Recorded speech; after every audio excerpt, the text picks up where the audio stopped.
Elgan Rhys dwi, a dwi'n rheolwr golygydd creadigol ac un o awduron ar gyfres y 5.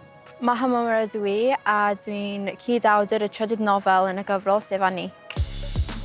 Maen nhw'n herio ac yn harmonifio, yn llawen ac yn lleddf, yn ffrio, yn ffrindiau, mor doredig ar craciau yn y pafin ac mor berffaith ar blodau bychain sy'n tyfu allan ohonyn nhw.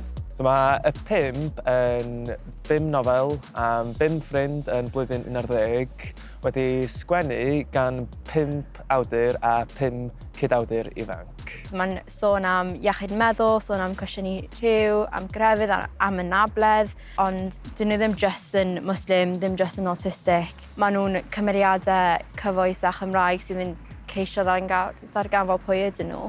Oedden ni'n cymryd risg, ac oedd y lolfa'n cymryd risg efo ni i greu y 5. So mae'n gret jyst cael y cydnabyddiaeth am y gwaith caled i gyd. Mae Non Steffan Ross dwi, a fi ydi awdur y nofel fi ac Aaron Ramsey. Roedd hi wedi bod yn wythnos ddigon anodd rhwng popeth.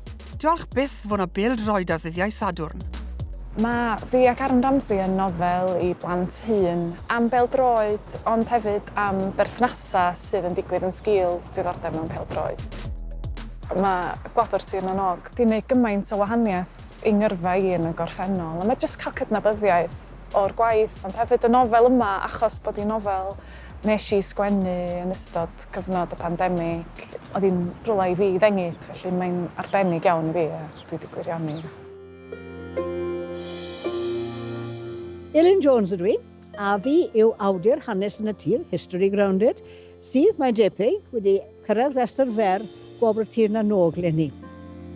Rhwng 1800 a 1900, newydodd rai y ddiwydiannau mawr Cymru olwg y wlad, ac mae ôl y diwydiannau hynny i weld yn glir heddiw. Mae'r llyfr yn olren hanes Cymru o'r oes yr ogofau, yr hen oes y cerrig, lawr trwy'r canrifoedd hyd at heddi.